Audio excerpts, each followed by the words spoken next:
Heading डाले optics. क्या क्या पढ़े हैं अभी आप लोग, मतलब अभी इस चैप्टर में ऑप्टिक्स आप लोग पहले भी पढ़ चुके हैं, 10th में पढ़ते हैं आप लोग। बताइए कुछ क्या जानकारी आपको इसके बारे में मालूम है। बारी बारी से रिफ्लेक्शन ऑफ लाइट क्या होता है, स्टार्ट कीजिए। अली बताइए, what is reflection of light?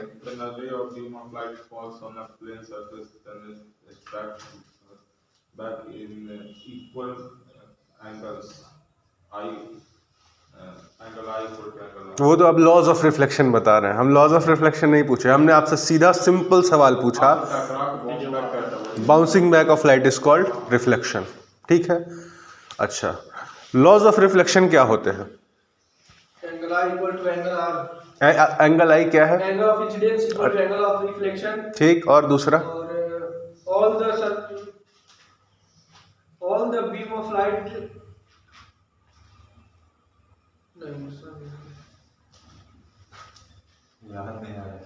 याद नहीं आ रहा है। चलिए कोई बात नहीं, हम लोग यही करेंगे काम कि पहले जो मेरा बेसिक्स आप लोग पढ़ चुके हैं वहां से एकदम उठाएंगे, एक एक करके सारा बेसिक्स को रिवाइज करते चलेंगे, अपने आप आपका चैप्टर रिकॉल होते चला जाएगा। ठीक है ना, पहले जो 10th लेवल का था 11th में वही चीज़ फिर से पढ़ना है, उसको पहले कंप्लीट करेंगे फिर आगे बढ़ेंगे। तो हेडिंग डालिए reflection of light. Reflection of light,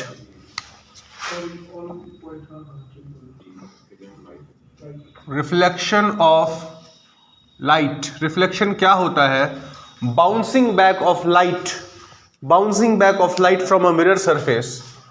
bouncing back, bouncing back, bouncing back of light, bouncing back of light from, bouncing back of light from a mirror, bouncing back of light from a mirror surface, bouncing back of light from a mirror surface is called reflection of light. Bouncing back of light from a mirror surface is called reflection of light. ठीक, मतलब जब किसी mirror surface पे light जब fall करके reflect back करता है, bounce back करता है, उसी प्रक्रिया को, उसी फिनोमिना को हम रिफ्लेक्शन कहते हैं। आया समझ में? अब रिफ्लेक्शन के बाद हम लोग दूसरी चीज जो पढ़ते हैं वो होता है लॉज ऑफ रिफ्लेक्शन। कि लॉज ऑफ रिफ्लेक्शन क्या होते हैं, बट लॉज ऑफ रिफ्लेक्शन तक पहुंचने से पहले कुछ बेसिक डिफिनीशंस हैं, जैसे इंसिडेंट रे किसको बोलते हैं, रिफ्लेक्टेड रे किसको बोलते हैं, नॉर्मल किसको बोलते हैं, एंगल ऑफ इंसिडेंस क्या होता है, एंगल ऑफ रिफ्लेक्शन क्या होता है। ये सारी चीज़ों को एक बार ध्यान से देख लेते हैं, उसके बाद लॉज ऑफ रिफ्लेक्शन समझते हैं। तो देखिए, मान लीजिए कि ये आपका मिरर सरफेस है। अगर ये आपका मिरर सरफेस है तो जो लाइट रे इस पर आकर के फॉल होती है, जो इस पर आकर के गिरती है, उसको हम लोग क्या बोलते हैं? Incident ray. ठीक, और यही जो रिफ्लेक्शन के बाद निकलती है, इसको हम लोग क्या बोलते हैं? Reflected ray. ठीक, दो रेज हैं, इंसिडेंट रे और दूसरा रिफ्लेक्टेड रे। एक होता है नॉर्मल आपका, जो आप पॉइंट ऑफ इंसिडेंस पर नॉर्मल ड्रॉ करते हैं, इमेजिनरी लाइन, इसी को हम क्या बोलते हैं? नॉर्मल। तो बारी बारी से लिखते चलिए कि ये सब क्या होते हैं। पहला लिखिए incident ray. Incident ray, ray of light, ray of light, incident ray of light incident on a, ray of light incident on a mirror surface, ray of light incident on a mirror surface is called incident ray. Ray of light incident on a mirror surface is called incident ray. दूसरा क्या होता है आपका? Reflected ray. Reflected रे, ray of light, ray of light which, ray of light which reflects back, ray of light which reflects back from a mirror surface, which reflects back from a mirror, which reflects back from a mirror surface is called reflected ray, is called reflected ray. तीसरा क्या होता है? Normal. Normal क्या होता है भाई? an imaginary line, an imaginary line drawn drawn perpendicular an imaginary line drawn perpendicular to the mirror surface drawn perpendicular to the mirror surface drawn perpendicular to the mirror surface drawn perpendicular to the mirror surface at the point of incidence at the point of incidence at the point of incidence at the point of incidence is called normal। लिखिए पहले इतना।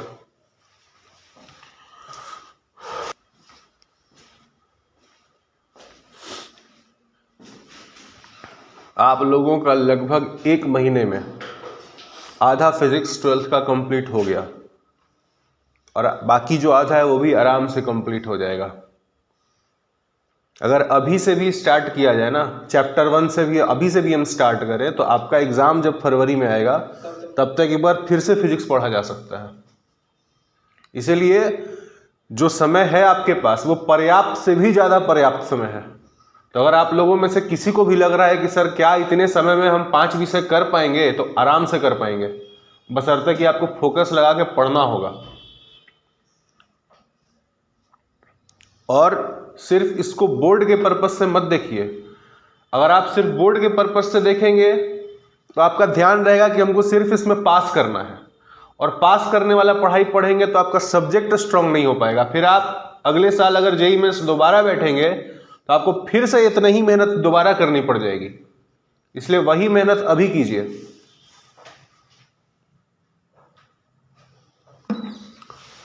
अगला लिखिए angle of incidence. Angle of incidence angle of incidence angle formed between incident ray and the normal is called angle of incidence। दूसरा angle of reflection angle formed between reflected ray and normal is called angle of reflection।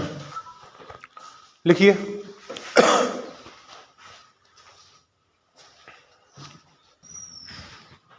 हो गया, लिख लिए। अगला heading डालिए laws of reflection.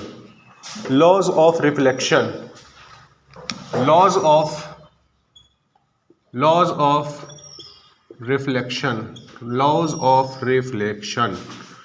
क्या बोलता है लॉज ऑफ रिफ्लेक्शन? पहला लॉ यही है कि जो आपका एंगल ऑफ इंसिडेंस होता है वो एंगल ऑफ रिफ्लेक्शन के इक्वल होता है। तो पहला लिखिए angle of incidence I is equal to the angle of reflection R। ठीक। दूसरा लॉ क्या बोलता है कि द इंसिडेंट रे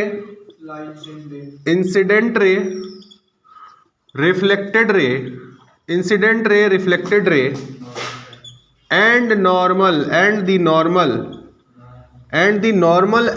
point of incidence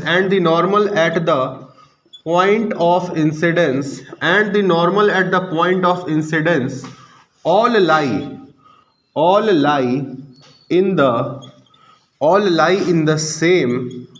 lie in the same plane। And incident ray, reflected रे और नॉर्मल सारे एक ही प्लेन में लाई करते हैं।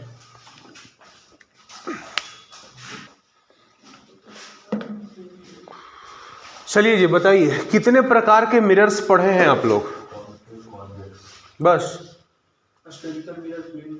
हाँ, स्फेरिकल मिरर और प्लेन मिरर, और इसी स्फेरिकल का जो पार्ट बनता था आपका कनकेव और कन्वेक्स बनता था। क्या होता है plane mirror?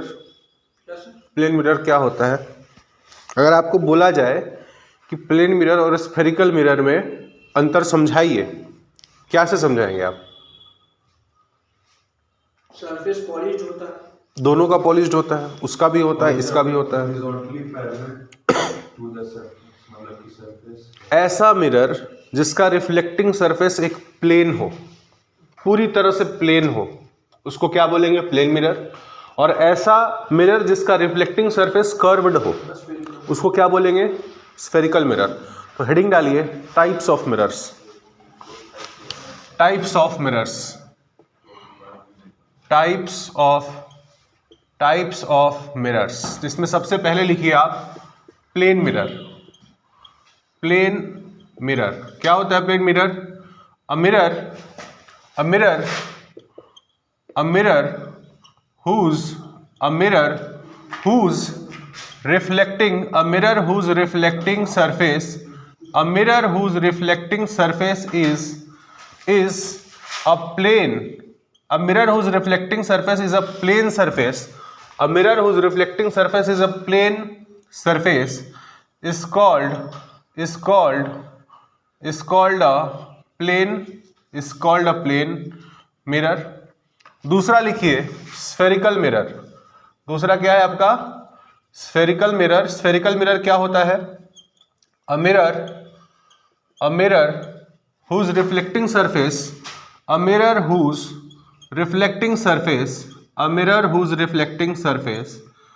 is curved. A mirror whose reflecting surface is curved is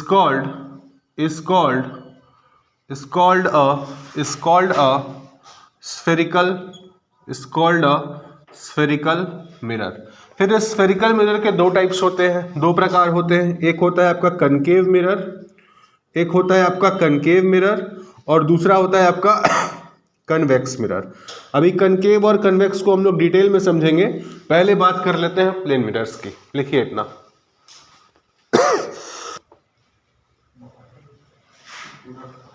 चलिए, प्लेन मिरर पे आने से पहले जरा सा बताइए कितने प्रकार के इमेज बनते हैं मिरर्स में?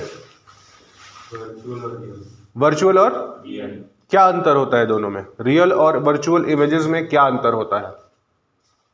रियल मिरर के सरफेस पे बनता है और जो पीछे बनता है एक परछाई जो होता है वो क्या? एक में रे कटता है, एक में रे वर्चुअली कटता है। एक में रे कटता है, एक में इमेज पीछे फॉर्म होता है, एक में सामने। एक में पीछे, एक में सामने। एग्जैक्ट डिफिनेशन उसमें। हाँ कॉनकेव मिरर में छेद होते हैं ऐसा। हाँ, वो हम समझ रहे हैं, वो तो आप इमेज फॉर्मेशन पे चले गए, वहां भी आएंगे हम लोग। हाँ, ये सिंपल आपसे पूछ रहे हैं कि जो दो प्रकार के इमेज होते हैं, एक होता है रियल, एक होता है वर्चुअल। इन्वर्टेड बनता है, इरेक्ट बनता है। एक में रियलिटी में रे कट करता है और एक में इमेजिन करते हैं कि रे कट हो रहा है। देखिए, सही पकड़ रहे हैं आप लोग, सब बिल्कुल सही जा रहे हैं, ठीक है ना। अगर इसका एग्जैक्ट डिफिनेशन पूछिएगा कि क्या होता है दोनों में अंतर, तो ऐसा इमेज जिसको आप स्क्रीन पर ऑब्टेन कर पाइएगा, जिसको आप किसी पर्दे पर देख पाइएगा, उसको बोलेंगे रियल इमेज। और ऐसा इमेज जो कि आपको मिरर के अंदर ही दिखेगा, उसको आप पर्दे पर नहीं बना सकते हैं, उसको बोलेंगे हम वर्चुअल इमेज। तो लिख लीजिए real and virtual. Real image, images which can be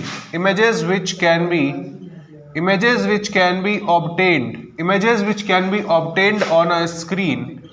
Images which can be obtained on a screen are called real images. और वर्चुअल क्या होते हैं? वर्चुअल इमेजेस वो होते हैं images which cannot be obtained. Images which cannot be obtained on a screen. Images which cannot be obtained on a screen and can be seen only virtually are called virtual images. लिख लीजिए।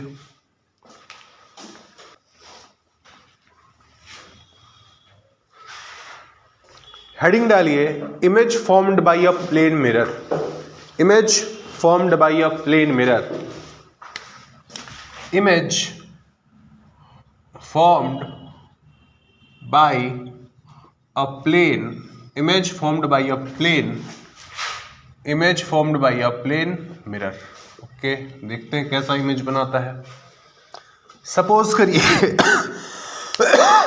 Let us suppose ये आपका mirror है, plane mirror, ठीक है. इसके सामने आपने क्या करा है, यहाँ पर आपका कोई ऑब्जेक्ट रखा है, कोई पॉइंट सोर्स ऑफ लाइट है, सपोज करो यहाँ पे. इससे क्या है, लाइट रेज आएंगी, इस पर फॉल करेंगी, इसका इमेज बनेगा. ठीक है, मान लेते हैं आपका एक रे ऑफ लाइट ऐसे आया, बिल्कुल सीधे आया, इस पर मिरर पर सीधे फॉल किया, एकदम परपेंडिकुलर. तो जो रे ऑफ लाइट इस पर परपेंडिकुलर फॉल करेगा वो रिफ्लेक्शन के बाद कहाँ जाएगा, सीधे वापस लौट जाएगा. जिस रास्ते आया है उसी रास्ते वापस लौटेगा. एंगल ऑफ इंसिडेंस 0 है तो एंगल ऑफ रिफ्लेक्शन भी 0 होगा. ठीक है, तो इससे जो रिफ्लेक्शन हुआ, इससे जो लाइट रिफ्लेक्ट हुआ, वो लाइट इसी रास्ते क्या हुआ, वापस लौट गया. ठीक. एक दूसरा रे ऑफ लाइट जो इस पॉइंट सोर्स ऑफ लाइट से निकला, सपोज करते हैं वो किसी एंगल पर इस पर आया, इंटरसेक्ट किया और किसी एंगल पर आया, तो वापस भी कहाँ जाएगा, उसी एंगल पर चला जाएगा. ठीक है, जितने एंगल पर इंसिडेंट करेगा उतने ही एंगल पर रिफ्लेक्ट करेगा. ठीक है, तो इमेज कैसे बनेगा, इमेज बनने के लिए ध्यान अभी एकदम अच्छे से सुन लीजिए. इमेज वहीं पर बनता है जहां पर दो रिफ्लेक्टेड ऑफ लाइट या तो मीट करती हैं या फिर मीट करती हुई आपको लगती हैं, दिखती हैं. तो यहां पर क्या है, ये रे ऑफ लाइट इधर चला गया रिफ्लेक्ट होकर के, ये रे ऑफ लाइट इधर चला गया रिफ्लेक्ट करके. तो एक्चुअल स्क्रीन पर तो ये कहीं आकर के इंटरसेक्ट नहीं करेगा, बट अगर आप इसको पीछे मुड़ा, दोनों को पीछे अगर आप एक्सटेंड करते हैं, इस रिफ्लेक्टेड रे को भी पीछे अगर आप एक्सटेंड करेंगे, इसको भी पीछे अगर आप एक्सटेंड करेंगे, तो मिरर के पीछे जाकर के एक दूसरे को ये काटेगा. तो जहां काटेगा आपको वहीं पर इमेज बनता हुआ दिखेगा.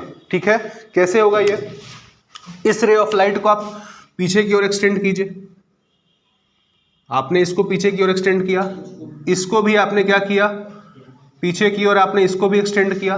तो आपका इमेज कहां बना, जहां ये दोनों इंटरसेक्ट कर गए, तो आपका इमेज बना कहीं यहां पर. ये कैसा इमेज है, ये मिरर के भीतर बन रहा है, मिरर के पीछे बन रहा है. तो पहली बात तो ये कि ये इमेज जो होगा आपका वो वर्चुअल होगा. तो image formed by a plane mirror का पहला प्रॉपर्टी क्या होता है कि एक वर्चुअल इमेज बनाता है. दूसरा, इरेक्ट इमेज बनाता है. आप जब प्लेन मिरर के सामने, घर में सबके आईना होता है, आप जब आईने के सामने खड़े होते हैं तो आपका सर, जो इमेज आपका बनता है वो भी सीधा होता है. ऐसा तो नहीं होता है कि आप खड़े हैं तो आपका इमेज उल्टा बन गया, ऐसा तो होता नहीं है. तो इमेज जो प्लेन मिरर बनाता है वो कैसा बनाता है, इरेक्ट बनाता है. इरेक्ट मतलब सीधा. ठीक. तीसरा क्या प्रॉपर्टी होता है कि जितना साइज आपका होता है, आपका जो इमेज बनता है प्लेन मिरर में, उसका भी साइज सेम होता है. ऐसा तो नहीं है कि आपका जो एक्चुअल साइज है, आपका जो प्लेन मिरर इमेज बना रहा है उससे बहुत ज़्यादा बड़ा बना रहा हो या बहुत ज़्यादा छोटा बना रहा हो. बिल्कुल जितना आपका साइज है, आपका जो इमेज प्लेन मिरर बनता है उसका भी साइज उतना ही होता है. तो तीसरा लिखिए, same size as that of the object, same size as that of the object. ठीक है. चौथा, कितनी दूरी पर बनाता है. तो जितनी दूरी पर आप मिरर से खड़े होते हैं, आपका जो इमेज बनता है प्लेन मिरर में, वो भी मिरर के पीछे उतनी ही दूर पर बनता है. ठीक है. तो चौथा पॉइंट लिखिए, at the same distance image is formed. पूरा लिखिए इसको, image is formed at the same distance from the mirror. Image is formed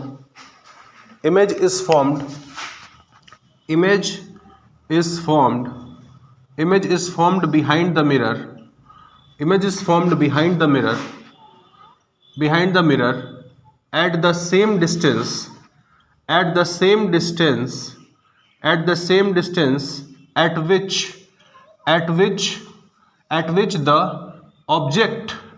the object is placed in front of it.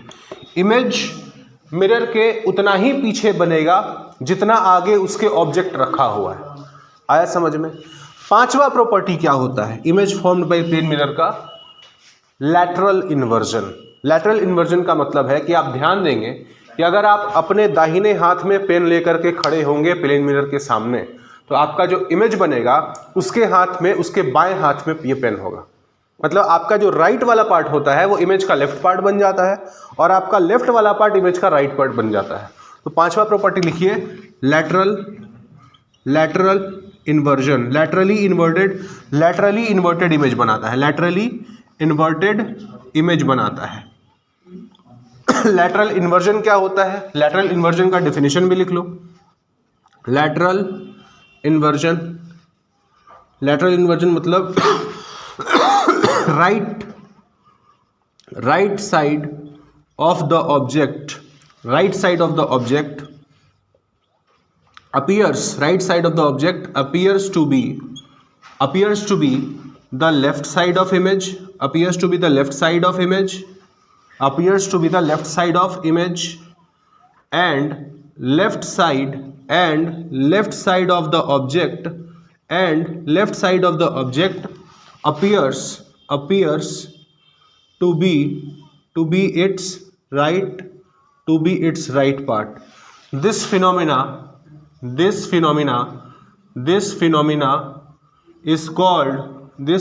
is called lateral inversion। लिखिए।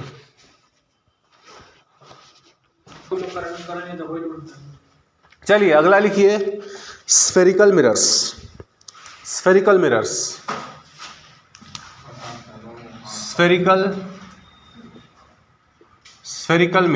क्या हमने लिखा था अभी definition spherical mirrors का? Mirrors whose reflecting surfaces are curved, mirrors whose reflecting surfaces are curved, mirrors whose reflecting surfaces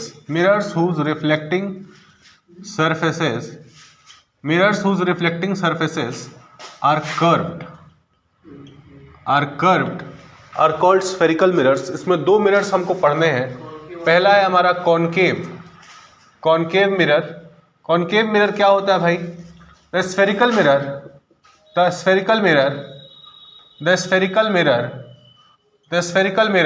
whose reflecting surface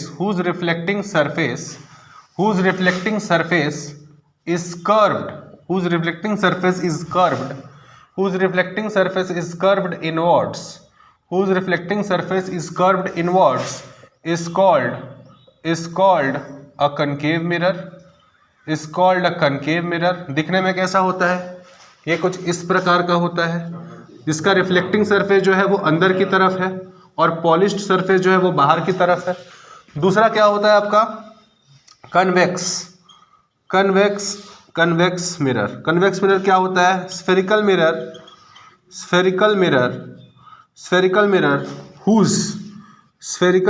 whose reflecting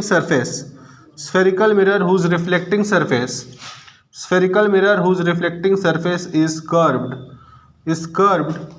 outwards is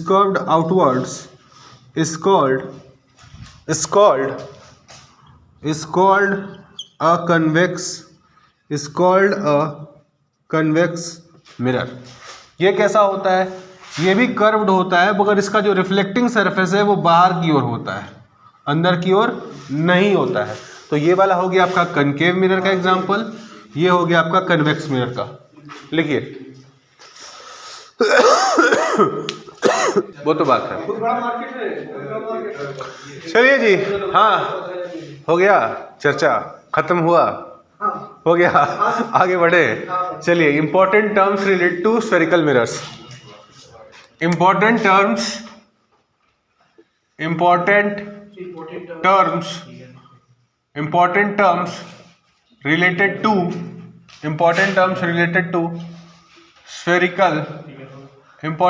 related to spherical mirror। पहला क्या है? पोल। क्या होता है पोल? कौन बताएगा? सूरज बताएगा। पोल क्या होता है? What is pole?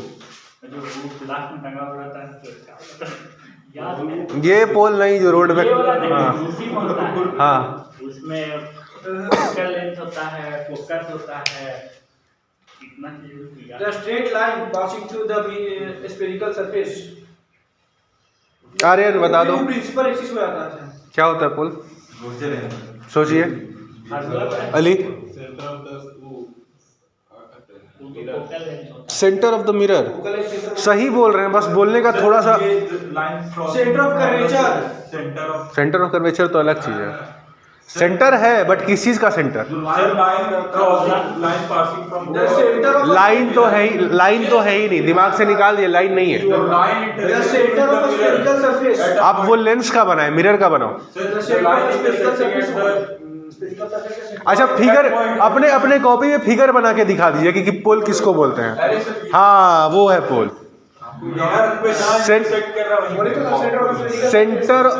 Centre of the reflecting surface of a mirror, जो मिरर का रिफ्लेक्टिंग सरफेस है उसके केंद्र बिंदु को हम लोग पोल बोलते हैं। लिख लीजिए, सेंटर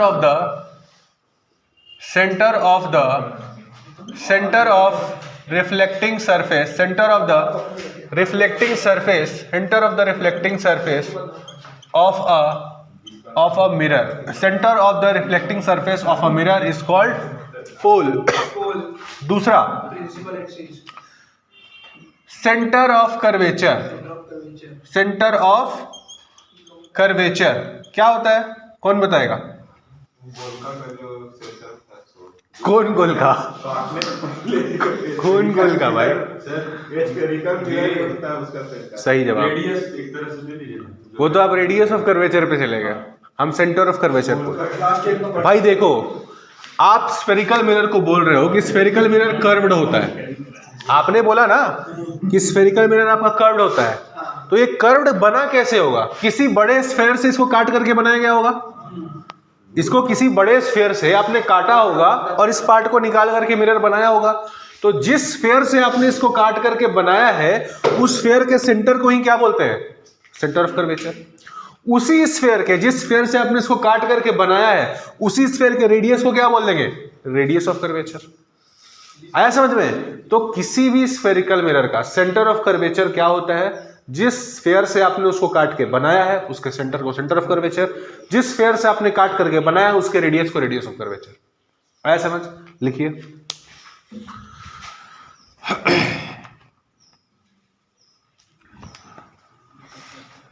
सेंटर ऑफ कर्वेचर क्या होता है? Centre of curvature is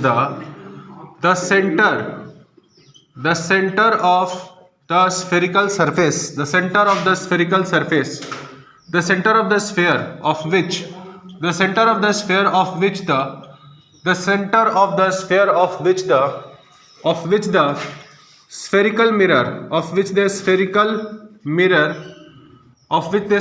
mirror is a part of is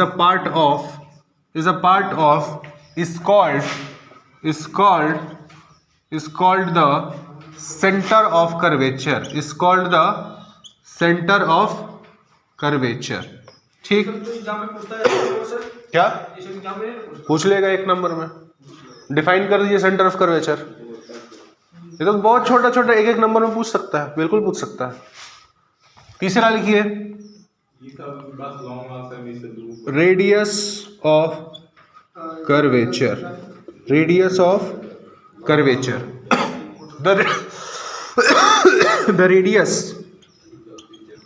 the radius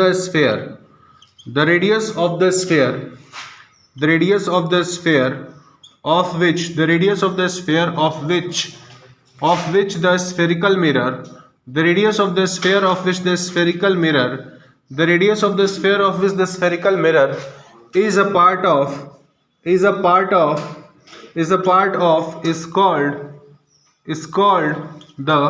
is called the radius of curvature। ठीक है, आई बात समझ में? और क्या होता है भैया? और आपका होता है प्रिंसिपल एक्सिस। क्या होता है principal axis? the straight line passing through the intersecting the spherical surface of the mirror। कहाँ पे? Straight line intersecting center of curvature, at the centre of curvature. Simple बोलिए, a straight line joining the centre of curvature to the pole is called principal axis. लिख लीजिए, principal axis क्या होता है भाई? Principal axis क्या होता है? अ स्ट्रेट लाइन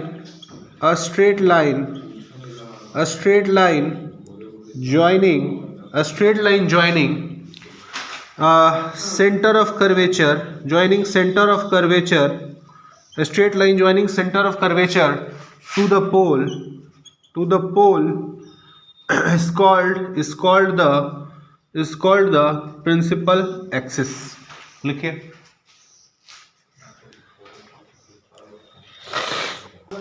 चलिए अगला लिखिए, फोकस क्या होता है? फोकस बताइए. the point where the two lines meet to The half of the radius of curvature is called focus. सही बात है, half of radius of curvature, लेकिन उसका डिफिनीशन क्या है फोकस का? the focus point of the spherical half of the focal length is called focus. इसका definition हम लोग ऐसे देते हैं, ये भी एक डिफिनीशन सही है, गलत नहीं है, कि half of the focal length, the point which lies at half of the radius of curvature is called focus. इसका एक और डिफिनीशन है, और डिफिनीशन क्या है कि मिरर का वो पॉइंट, प्रिंसिपल एक्सिस का वो पॉइंट जिस पर सारी पैरेलल रेज ऑफ लाइट जो आएंगी, प्रिंसिपल एक्सिस के जो रेज पैरेलल आएगी उस पॉइंट से गुजरेगी, उसी पॉइंट को हम लोग क्या बोलेंगे? फोकस बोलेंगे. तो लिख लीजिए focus the point where all the parallel rays of light, the point where all the rays of light, the point where all the rays of light coming, the point where all the rays of light coming parallel, the point where all the rays of light coming parallel to the principal axis, coming parallel to the principal axis, the point where all the rays of light coming parallel to the principal axis meet, converge or appear to converge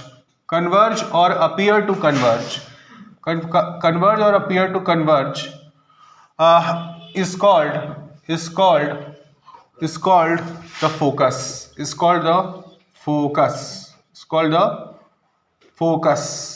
called the focus.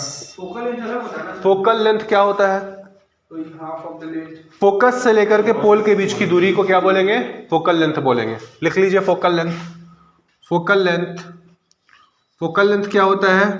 Distance between focus and pole, distance between focus and pole of a mirror, is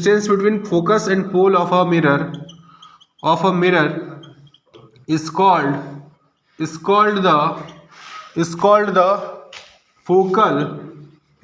the focal length. और ये जो focal length होता है, ये focal length radius of curvature का half होता है. लिखिए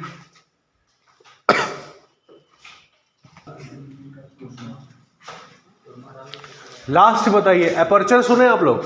एपर्चर क्या होता है? एपर्चर बस सुने. फिगर बताइए. फिगर बनाइए. फिगर लेंथ को नहीं, हाँ उसको वो सही है, उसी को बोलते हैं एपर्चर. आया समझ? क्या होता है एपर्चर? एपर्चर होता है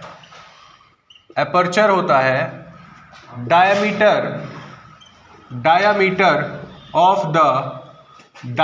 of the reflecting surface of a mirror, diameter of a reflecting surface of a spherical mirror, और इसका एक दूसरा डेफिनेशन भी है, that portion of the mirror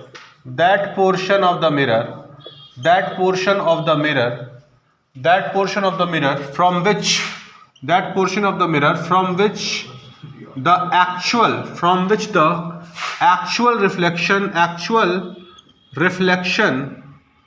reflection takes place is called the aperture. क्या होता है अपर्चर? जैसे मान लीजिए ये आपका मिरर है, ठीक है, तो ये जो पोर्शन है यहां से यहां तक का जो पोर्शन है इसी को हम क्या बोलते हैं? अपर्चर। ठीक है, बना लीजिए।